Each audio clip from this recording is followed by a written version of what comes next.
4절부터 9절까지.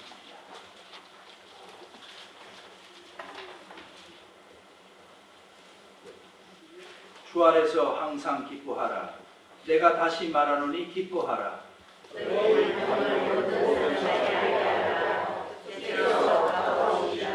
아무것도 염려하지 말고 다만 모든 일에 기도와 간구로 너희 구할 것을 감사함으로 하나님께 아뢰라. 그리하면 모든 시간에 일어나는 하나님의 영광이 그리스도의 주 안에서 너희 마음과 생각을 지키시리라.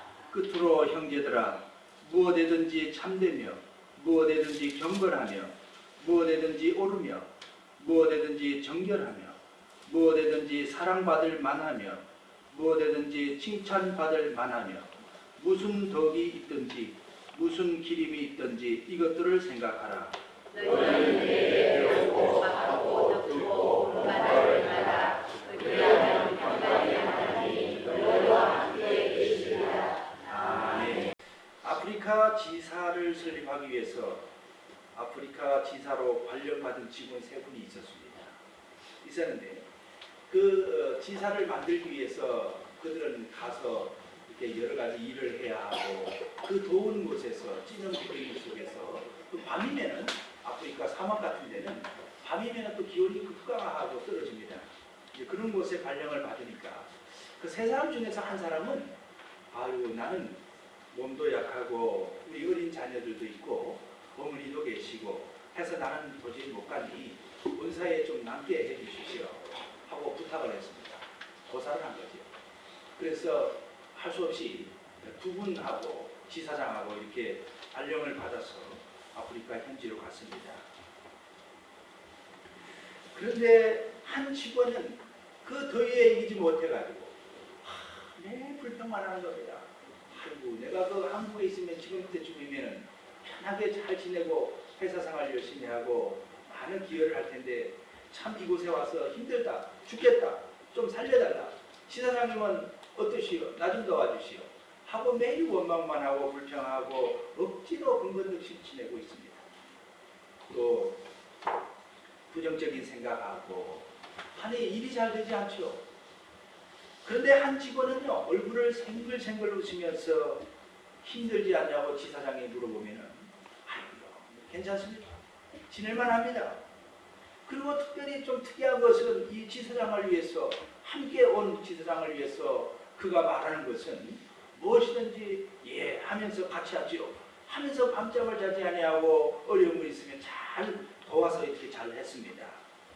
성심성의껏 지사장을 도왔어요. 그래서 이들이 3사람이 이제 지사 설립을 위해서 일을 잘 맞춰놓고 다음 팀들에게 인계인수를 하고 본국으로 돌아왔습니다. 한국으로 돌아왔는데 알고 보니까요 그 지사장이 바로 회장의 아들이었습니다. 회장의 아들이어서 큰 회사를 자회사를 설립을 해야 되는데 누구를 발탁하겠습니까? 평소에 그 부정적인 말을 하고 힘들어하고 어려워하는 그분을 택할까요? 아니면 자기를 도와서 헌신하고 어려운 환경 속에서도 예 알겠습니다 함께 왔으니 우리의 일이니 내가 헌신하겠습니다 하고 열심히 일한 사람을 발탁을 하겠습니다. 이 지사장은 그 열심히 일한 직원을 발탁을 했는데 그는 나중에 중위까지 올라갔습니다. 이 아프리카의 그 참 모진 훈련 기간은 우리 영적인 삶을 나타내주고 있습니다. 우리 요셉은 참 형들에게 팔려서 그 애굽 땅에 팔려갔지만 감옥 속에 있었지만 그는 불평불만하지 아니하고 하나님께서 주신 아름다운 꿈을 품에 품고 그는 어떤 어려움이 있어도 하나님을 신뢰하였습니다. 그러므로 나중에 모든 형제를 살리고 민족을 살리고 하나님을 영화롭게 하는 그런 요셉이 되었던 것이지요. 모세는 어떻습니까? 자기 민족을 사랑하다가 살인죄를 저지르고 말고 그 참 광야로 쫓겨가는 그런 신세가 되지 않습니까? 그러나 그는 광야 생활하는 동안 한 번도 하나님께 불평하지 아니하고 그 오랜 세월 40년 동안이나 양을 잘 치고 그 장인을 도와서 열심히 생활했습니다. 그에게 40년 세월은 정말 모진 세월이 아니었고 하나님의 영광을 위한 준비 기간이었고 훈련 인간이었고 발탁이 되는 놀라운 하나님의 민족을 구원하는 그 참 지도자로 발령을 받는 그런 계기가 되었던 것이지요. 우리가 살다 보면은 참 1년 동안 뒤돌아보면은 염려도 참 많았습니다. 이 교회가 한간에 참 여러 교회가 있다 보니 이런 얘기도 있으셨고 저런 얘기도 있었습니다.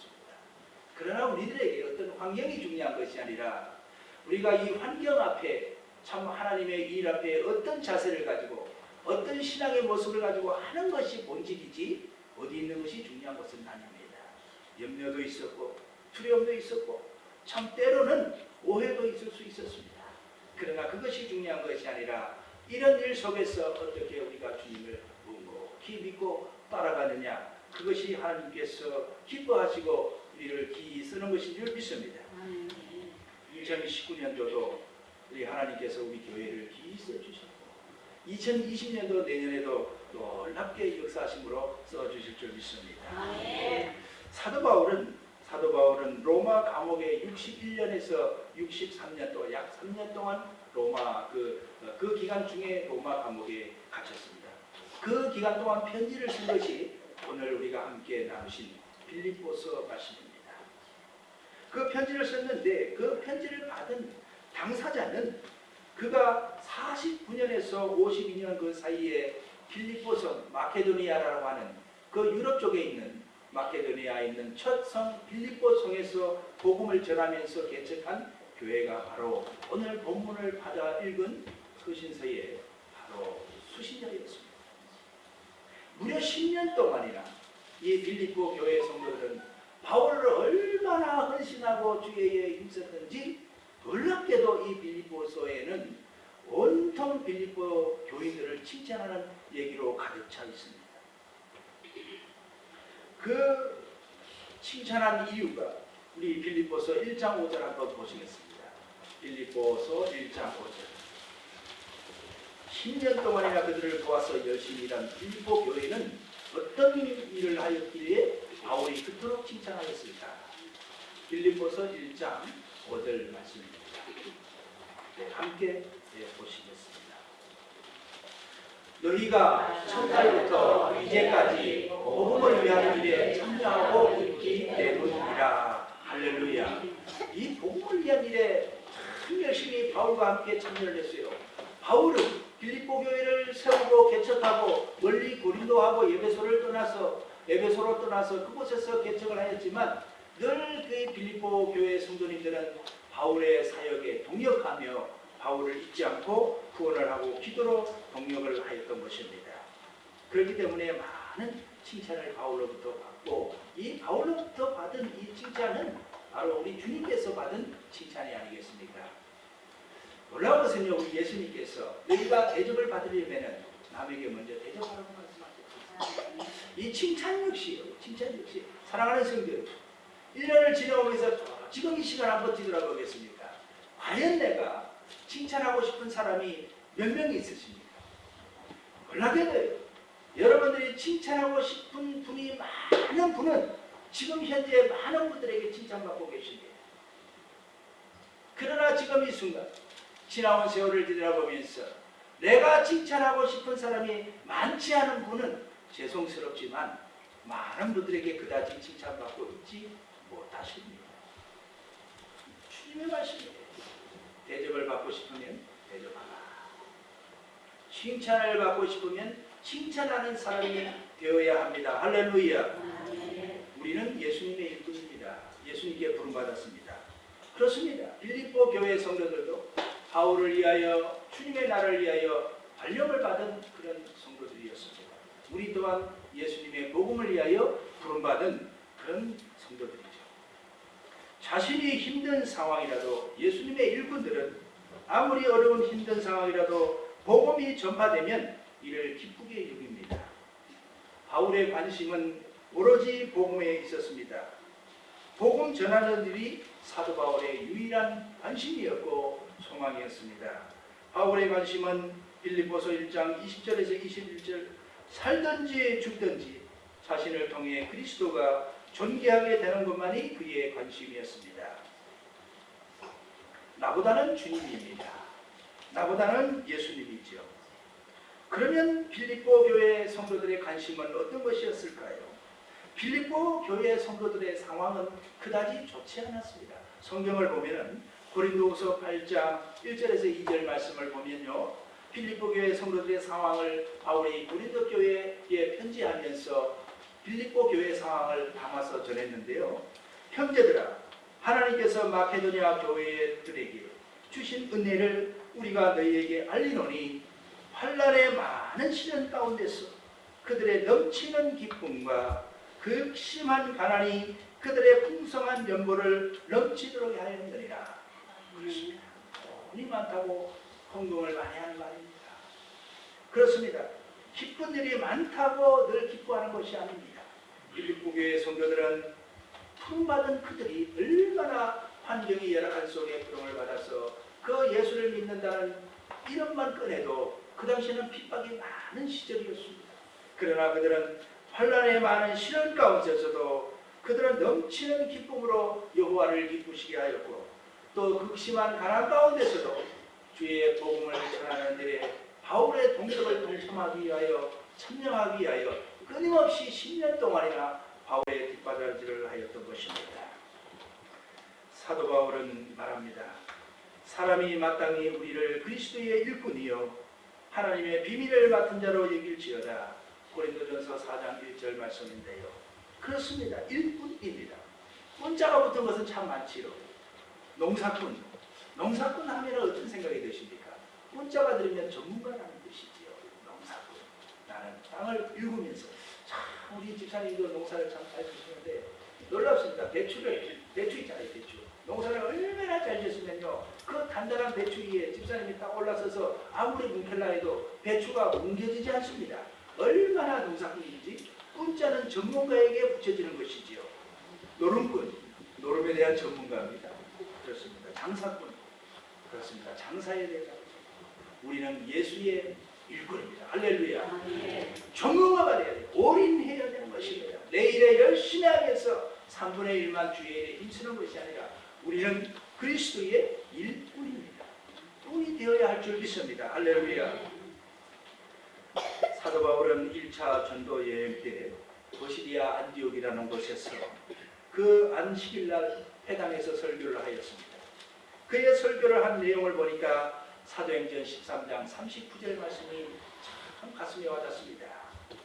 예수님을 믿는 자마다, 그의 이름을 믿는 자마다, 예수님을 믿는 자마다 죄사함을 받는 것, 이것이 바로 바울이 전한 복음이었습니다. 사랑하는 성도 여러분, 여러분들이 예수님을 믿는 믿음, 그 믿음이 여러분을 구속하였고 해방하였고 구원하여 주셨습니다. 할렐루야. 이 복음을 전하니 많은 사람들이 기쁨을 얻었고 생명을 얻을 수가 있었습니다. 빌립보 교회는 복음을 위한 일에 열심히 참여하고 있는 교회였습니다. 사도 바울이 빌립보에 도착을 해서 복음 사역을 시작할 때에 자주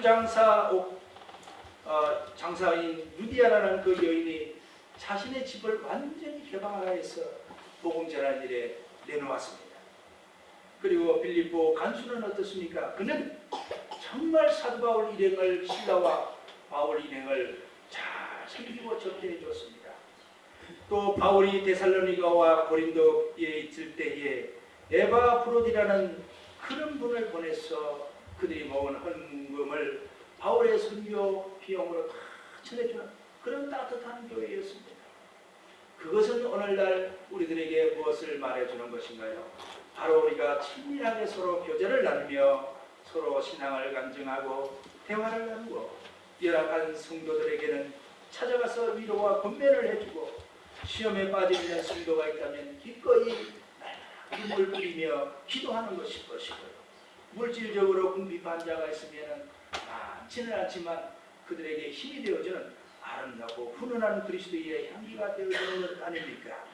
그래서 사도 바울은 빌립보서를 마무리하면서 4장 14절에 얼마나 그 빌립보 교회를 칭찬하고 싶었던지 4장 14절에 보니까 그러나 너희가 내 괴로움에 함께 참여하였으니 자, 얼마나 이 바울이 칭찬하고 싶었던지요.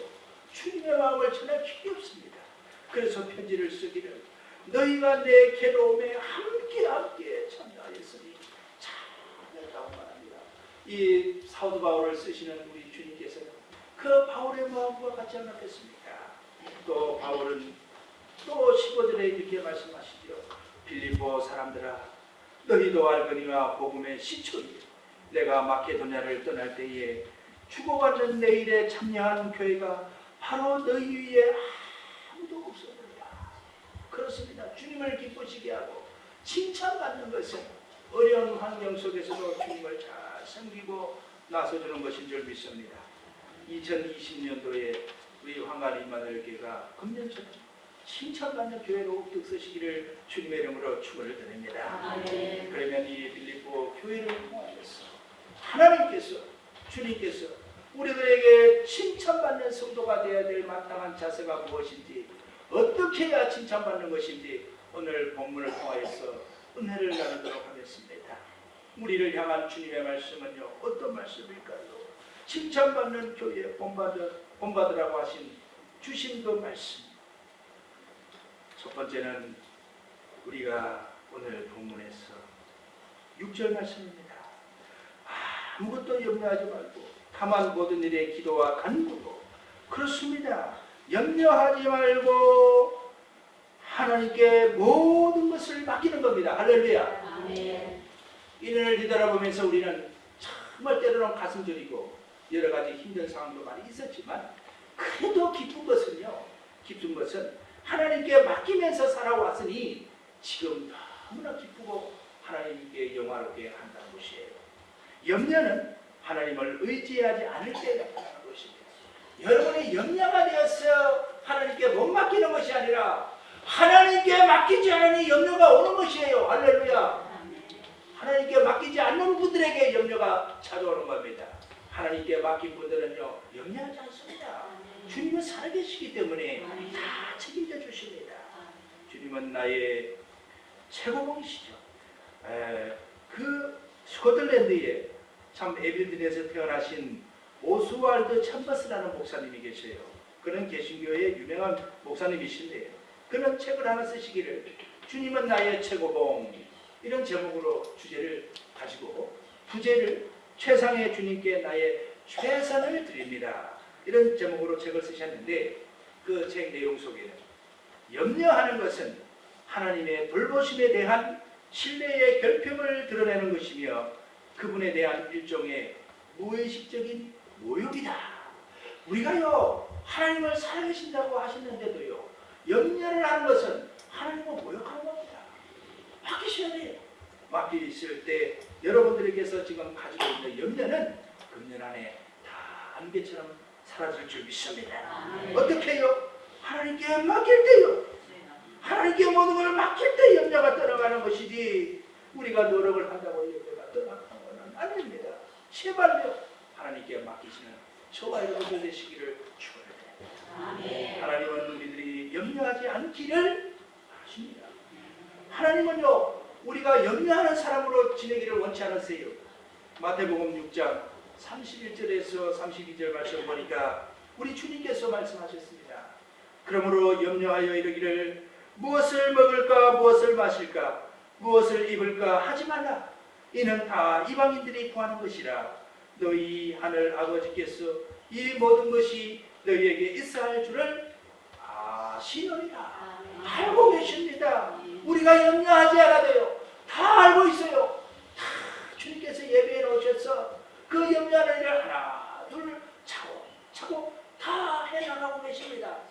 염려하는 것은 하나님을 신뢰하지 못하기 때문에 염려하는 것인 줄 믿습니다. 우리 개인의 필요를 하나님은 정확하게 알고 계신다고 마태복음 6장 8절에 말씀하셨습니다. 우리 마태복음 6장 8절 말씀 찾아보겠습니다.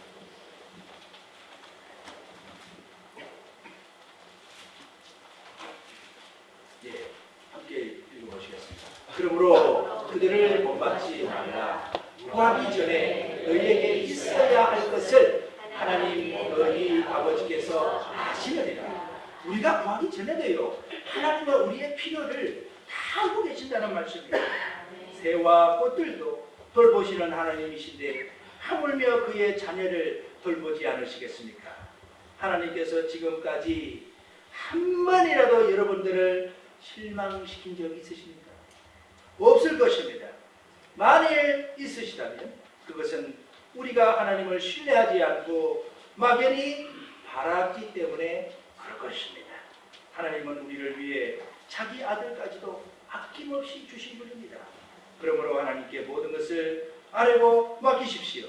그리하면 하나님의 사랑을 반드시 느끼실 겁니다. 칭찬의 연속이 이어질 것입니다.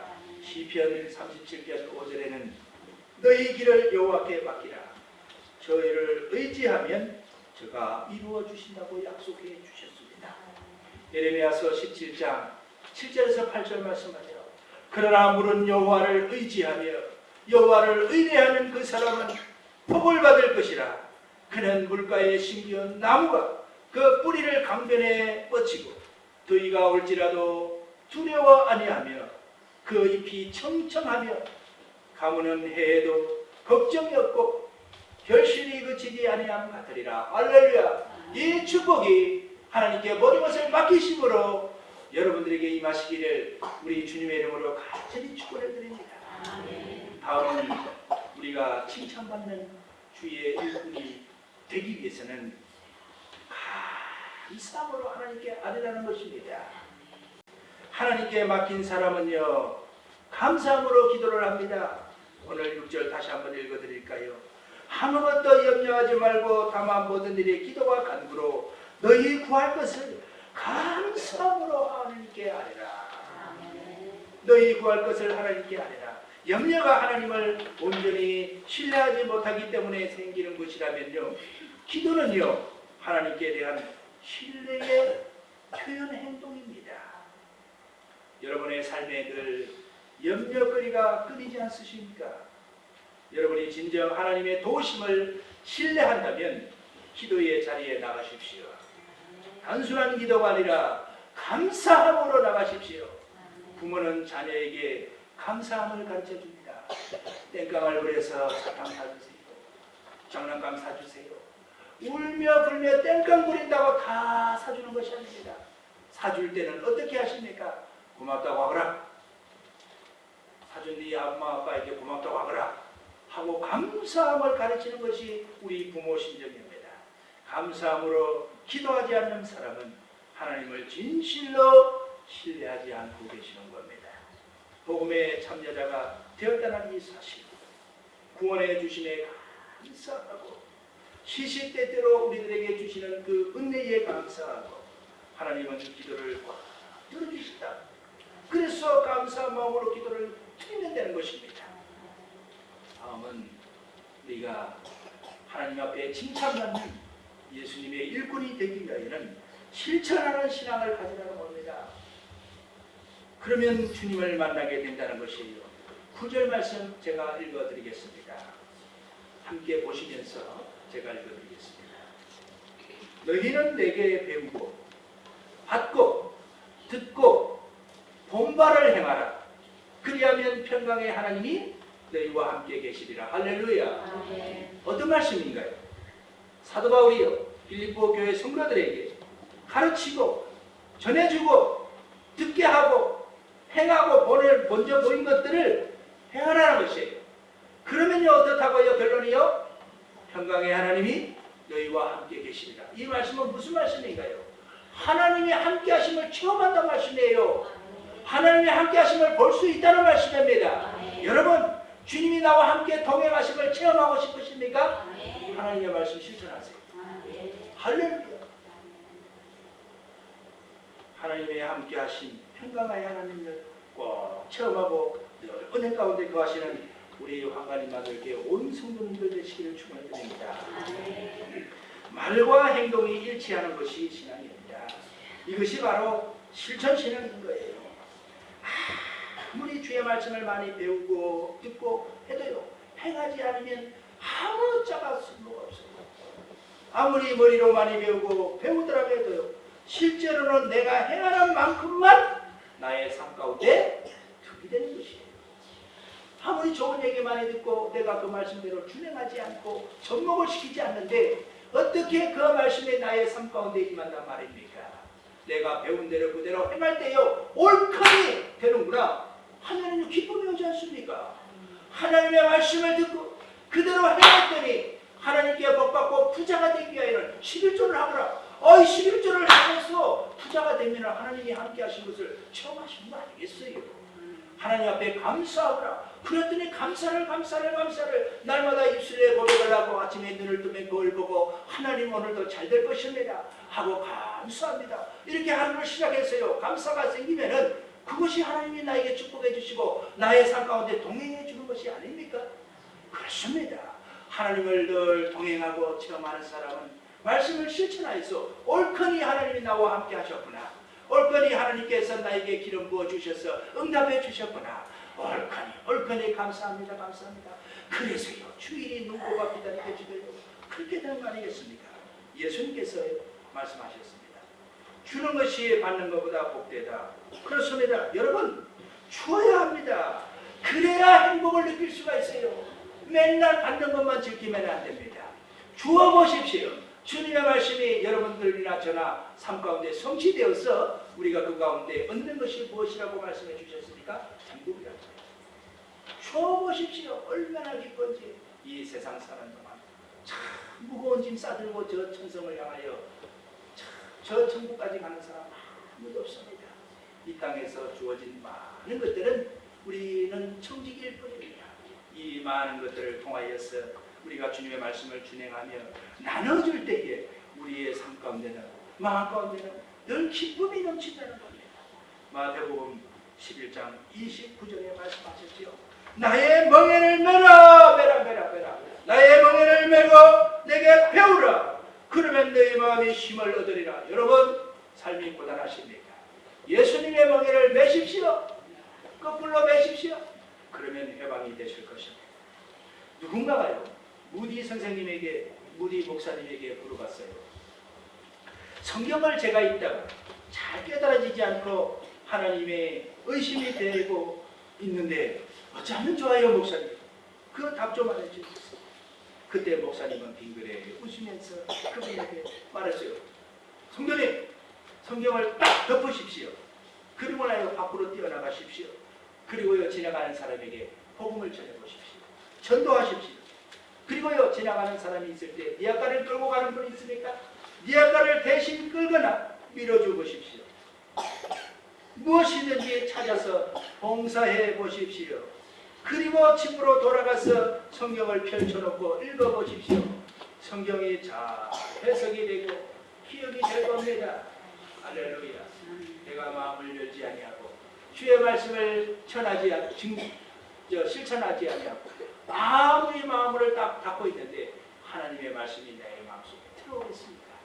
여러분 하나님의 말씀을 내가 받아들이고 행하겠다 하고 마음을 열고 내가 주의 말씀을 준행할 때에도 하나님의 말씀은 폭포수처럼 여러분들의 마음 가운데 임하실 줄 믿습니다. 그렇습니다. 실천할 때 하나님의 함께 하심을 생생하게 경험할 수 있습니다. 너희는 내게 배우고 받고 듣고 본바를 행하라. 그리하면 평강의 하나님이 너희와 함께 계시리라. 그렇습니다. 우리가 참 하나님께 모든 것을 맡기고 참 감사함으로 하려고 말씀을 준행하고 실천하는 사람이 될 때요 하나님은요 평강이라는 선물을요 우리들에게 보내주셔서 평강이라는 파수꾼을 보내주셔서 우리의 모든 염려와 실망으로부터 우리를 지켜주신다 말씀하셨습니다. 그 말씀이 바로 7절 말씀입니다. 그리하면 모든 지각에 뛰어난 하나님의 평강이 그래요 하나님께 모든 걸 맡기고 감사함으로 구하면은 모든 지각에 뛰어난 하나님의 평강이 그리스도 예수 안에서 너희 마음과 생각을 죽이시리라. 평강이 찾아와서요 우리가 염려하러 가면 평강이 쳐들어오지 마라. 탁 하니 막아주고 그리고 평강이 어느새 참 어둡고 추악한 생각들이 들어오면 안개처럼 사라지게 만져주신다는 겁니다. 그 평강이 어떻게 받느냐고요? 하나님께 맡깁니다. 감사함으로 하나님께 구할 때 그러면 평강을 하나님께서 우리에게 선물로 주셔서 지켜주신다고 약속하셨습니다. 주님이 말씀하셨지요. 이것을 너희에게 이름은 너희로 내 안에서 평안을 누리게 하려 함이라. 세상에서는 너희가 환난을 당하나 담대하라. 내가 세상을 이기노라. 우리 주님이 다 이겨놓으셨습니다. 이제 금년 한 해 마무리하면서 내가 많은 사람들을 칭찬할 때에 칭찬하고 좋은 눈으로 바라볼 때요, 어느샌가 많은 사람들이 나를 칭찬하는 사람으로 바뀌어져 있습니다. 할렐루야. 하나님 아버지 감사합니다. 우리 왕관 임마누엘 교회를 세워주시고 주님의 일꾼으로 불러주시니 감사합니다. 이제 빌립보 교회 성도들과 같이 아버지의 말씀에 순복하고 주님께 모든 것을 맡기고 감사함으로 구하고 말씀에 실천함으로 여호와 하나님의 귀한 평강을 선물로 받아서 주님의 증인되고 아버지 칭찬받는 우리 교회 온 식구들에게 축복하옵소서. 예수님의 거룩하신 이름으로 기도하옵나이다. 아멘. 작성님 148쪽 성경 보시고 삼목장 우리 하나님 앞에 식성 올리시고 레위기 3장입니다.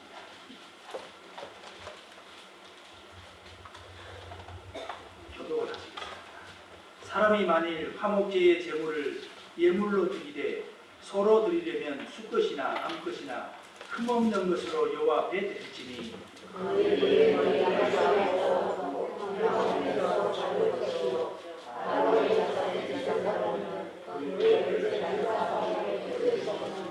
그는 또 그 화목제의 제물 중에서 여호와께 화제를 드릴지니 곧 내장에 덮인 기름과 내장에 붙은 모든 기름과 두 콩팥과 두 위에 두고 기름과 간에 덮인 것을 섞어서 함께 드시고 아론의 자손은 그것을 제단 위에 불 위에 있는 나무 위에 번제물 위에서 살을 지니 이는 화제라 여호와께 향기로운 냄새니라.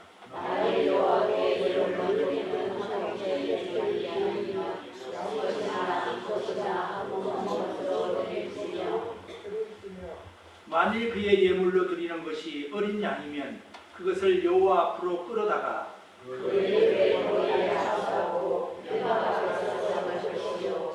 아론의 자손은 그 두개를 제단에서 드리시며 그는 그 화목제의 제물 중에서 여호와께 화제를 드릴지니 그 기름 곧 미골에서 밴 기름진 꼬리와 내장에 덮인 기름과 내장에 붙은 모든 기름과 두 콩팥과 두 위에 기름과 그 기름과 간에 덮인 것을 콩팥과 함께 떼어낼 것이요 제사장은 그것을 제단 위에서 불사를 지니 이는 화제로 여호와께 드리는 음식이니라.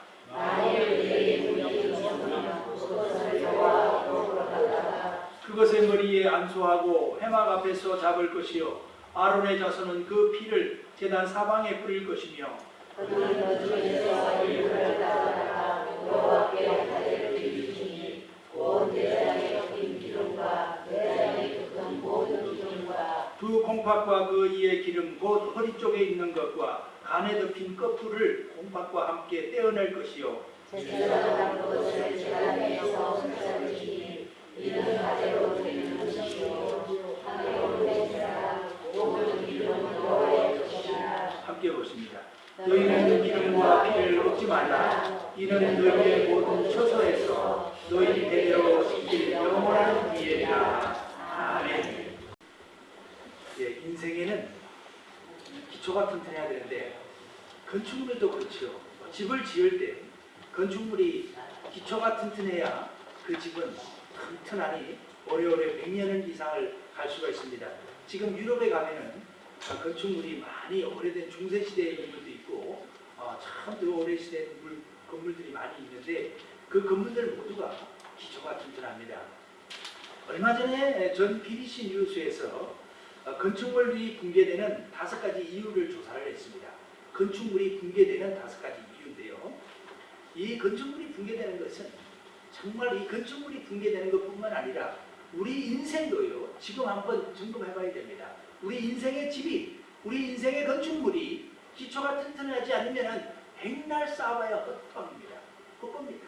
정말 기초가 튼튼한 그 집을 지어야 우리가 정말 영원토록 참 흔들리지 않는 그 보석과 같은 집에서 거할 수가 있는 것입니다. 전 BBC 뉴스 에서 건축물의 붕괴 이유를 5가지를 조사했는데 첫 번째 이유가 빈약한 기초입니다. 건축물이 붕괴될 때는 그 이유가 가장 첫 번째 이유가 빈약한 기초예요. 기초가 튼튼하지 않으면 건축물이 붕괴되더라. 두 번째는요, 빈약한 재료입니다. 재료가 튼튼하지 않고 올바른 재료를 쓰지 않으면 그 건물은 붕괴되고 맙니다. 그리고 세 번째는 건물이 붕괴되는 이유가 조사된 바에 의하면 작업자의 실수입니다.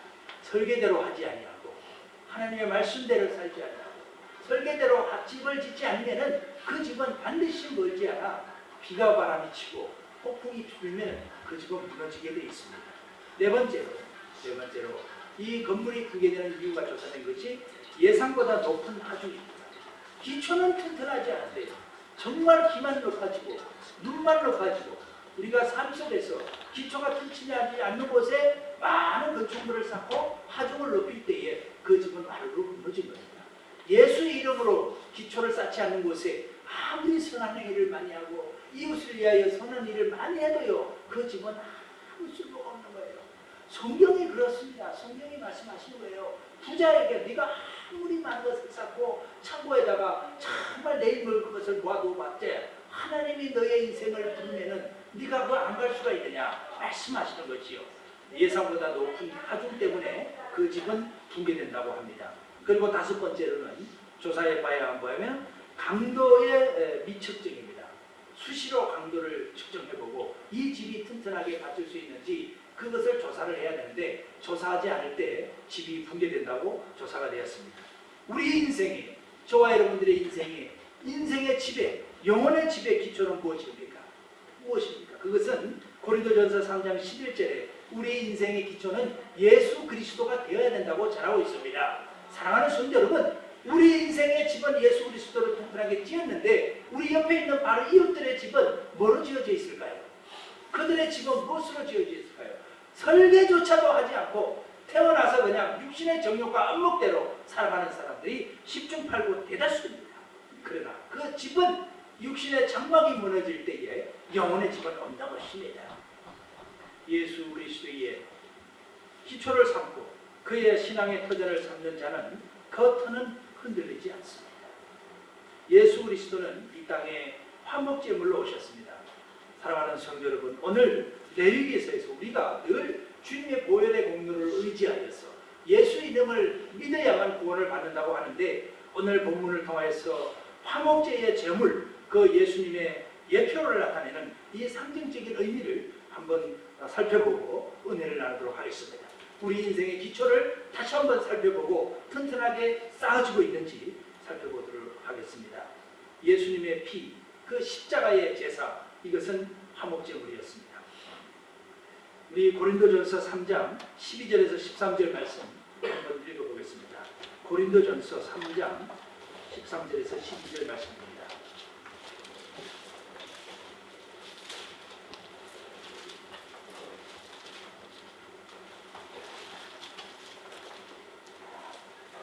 고린도전서 3장 11절 12절 말씀입니다. 12절 13절입니다. 12절 13절 만일 누구든지 금이나 은이나 보석이나 나무나 풀이나 지푸로 이 터 위에 세우면 그 사람의 공적이 나타날 터인데 그날이 공적을 밝히리니 이는 불로 나타나고 그 불이 각 사람의 공적이 어떠한 것을 시험할 것이니라. 아멘. 우리 인생의 공적은요, 하나님이 마지막 날에 심판하실 때에 불로서 심판하실 때에 지피나 튼튼하지 않은 것으로 쌓은 것은 다 타버리고 없고요.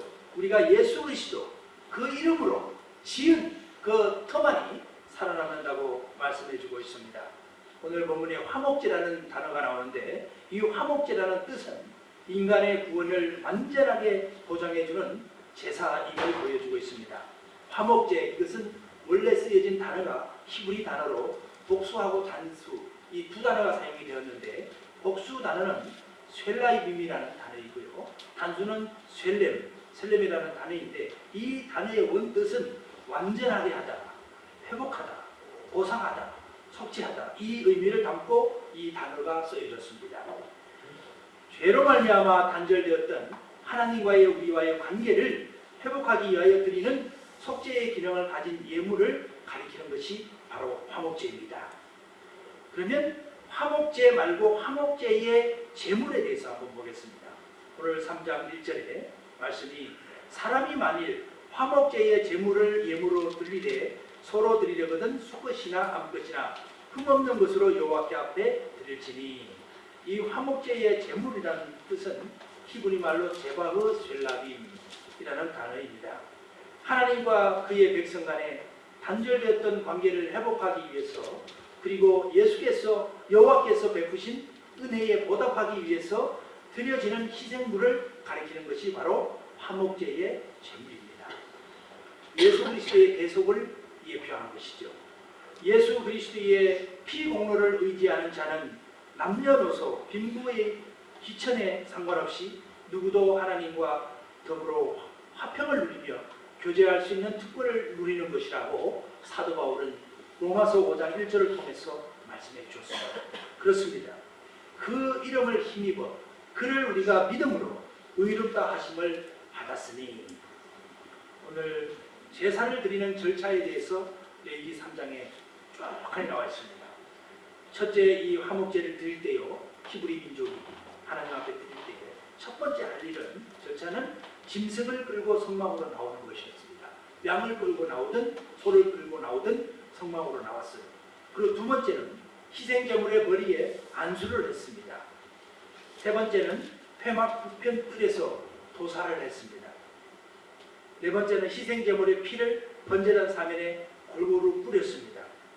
이 화목제의 의미는 인류의 죄를 대신 지고 십자가상에서 보혈의 피를 흘리신 예수 그리스도의 대속 사역을 오래전에 하나님께서는 미리 예표로 상징적으로 수없이 반복하여 예수 그리스도의 이 땅에 오심을 예표로 상징적으로 의식을 주셨던 것입니다. 번제물, 오늘 본문에는 6절에 먼저 5절이죠. 5절에 번제물 위에 살을 지니, 화목제 희생 예물은요 바로 이 번제물 위에 덧붙여서 불살라야 했습니다. 태워버려야 했습니다. 그리고 6절에는 흠없는 것으로 드려야 된다고 했는데, 모든 제물은 반드시 흠이 없어야 했습니다. 그리고 8절에 그 머리에 안수하고, 제물을 드리는 헌제자가요 희생 짐승의 머리에다가 안수를 하는 의식이 그 당시에 거행됐는데, 안수를 한다는 두 가지 의미가 있습니다. 하나는 제사를 드리는 사람과 제물이 상호 연합을 한다는 의미로 안수를 했고요. 두 번째 의미는 제사를 드리는 분과 헌제자의 죄와 허물을 제물에게 전가시키는 의미로 안수를 했던 겁니다. 대속인 것이죠. 그리고 17절에는 기름과 피를 먹지 말지니라. 모든 피조물의 생명을 주관하시는 분은 오직 하나님이시므로 너희 것이 아니니 이 피와 기름을 먹지 말라는 것입니다. 어떤 생명체에 대해서도 하나님의 전적인 주권을 인정하고 항상 경외심을 가져야 한다는 의미로 하나님은 이 말씀을 해주셨습니다. 피 흘림이 없이는요, 저와 여러분 누구 한 사람 예외 없이 죄사함이 없습니다.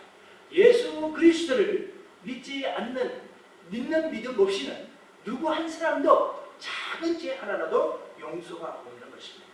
예수님의 이름을, 예수를 믿는 그 믿음을 통하여서 우리는 죄사함을 받는 것이죠.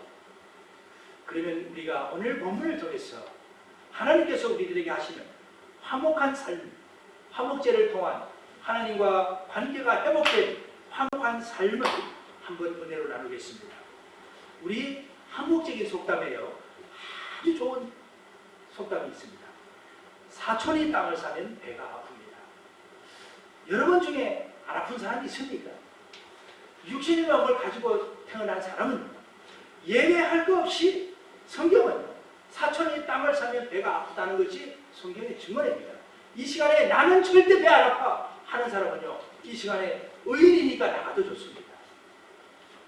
육신의 몸을 입고 있는 우리는요, 누구 할 것 없이 사촌의 땅을 사면 배가 아픈 것이에요. 당연한 것입니다. 죄인의 자손이기 때문에.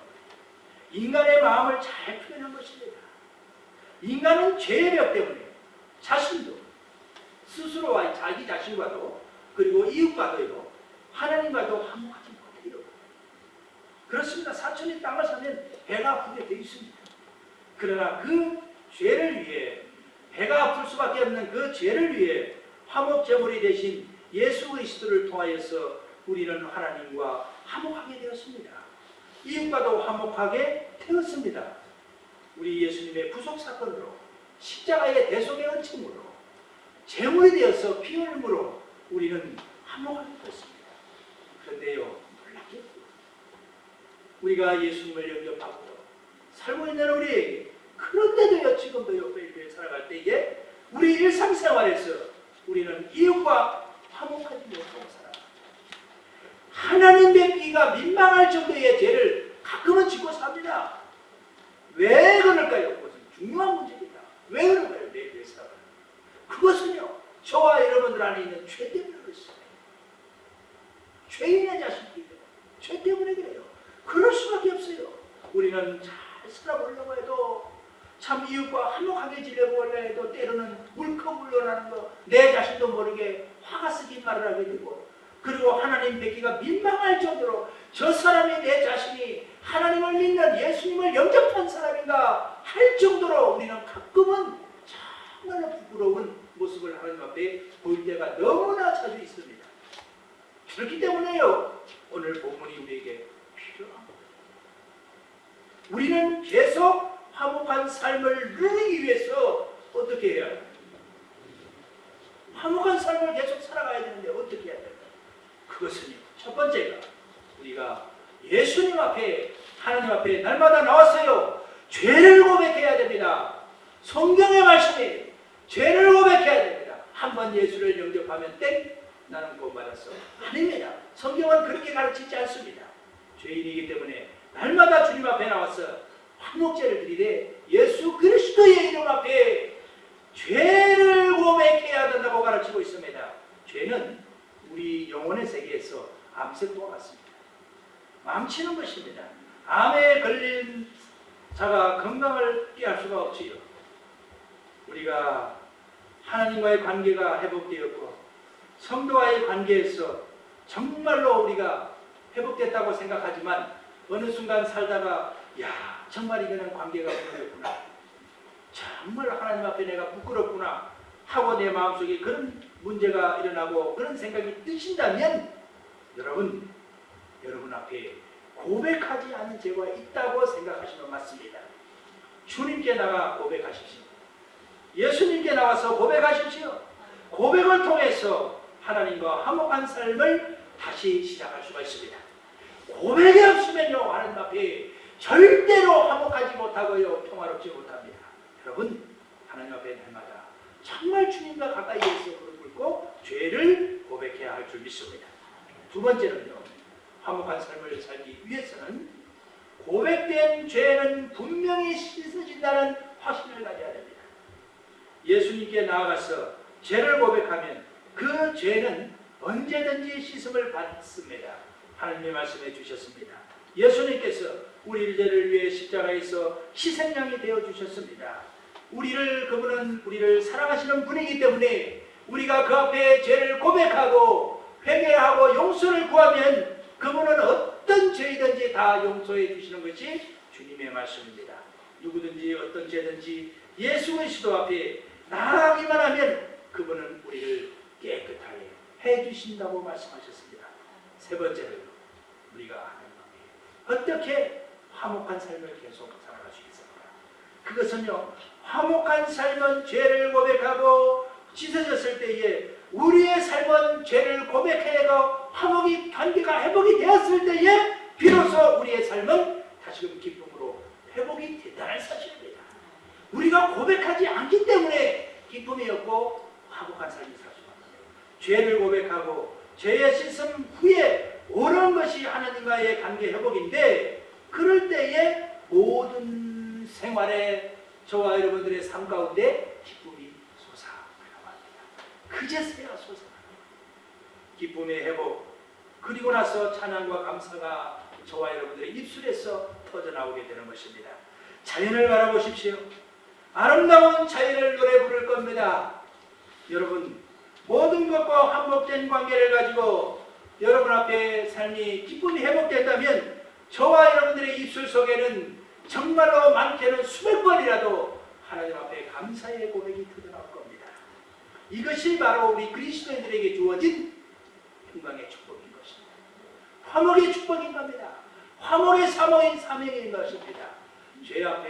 죄 앞에 두렵지만은 하나님 앞에 고백을 하는 사람에게는 죄를 하나님께서 묻지 않는다고 말씀하실 것입니다. 죄를 고백할 때에 우리의 죄는 분명히 씻겨지고 그 순간 저와 여러분들의 삶 가운데는 기쁨이 샘솟아나서 주님 앞에 정말 사랑받고 있는 것이 확신될 수 있으리라 믿습니다. 여러분, 우리가 하나님 앞에 사랑받고 있다는 거 확신이 된다면 얼마나 그 사람 감당한 삶이 되고요, 얼마나 세상에 천금만금보다도 더 기쁜 것이 어디 있을까요? 여러분, 정말 하나님 앞에 한 줄 동안 사실 때에 죄를 고백함으로 기쁨과 자신감과 확신 속에 승리하는 한 주가 되시기를 주님의 이름으로 축원을 드립니다. 주님의 이름으로 축원을 드립니다. 행여나 정말 주님 앞 사람들 앞에 부끄럽고 정말 말하기 부끄러운 부분들이 있을지라도 주님 앞에 나와서 먼저 고백을 하고 참 사람과의 관계 회복을 위해서 내가 노력을 하고 이렇게 되면은요, 저와 여러분들 가슴 속에는 정말 기쁨이 샘솟아나서 주를 위하여 봉사하지 아니하고 감사하지 아니하고는 고백일 겁니다. 할렐루야. 하나님 아버지 감사합니다. 화목제의 제물로 오신 우리 예수님께 감사를 드립니다. 우리가 그것은 감사할 수 있는 것은 우리가 죄를 지었을 때에 고백하여 용서받을 수 있는 기회가 있다는 것입니다. 하나님 아버지 감사를 드립니다. 주의 전에 날마다 죄를 고백하고 씻음받고 기쁨을 충만하여서 주의 증인이 되게 하옵소서. 예수님의 거룩하신 이름으로 기도하옵나이다.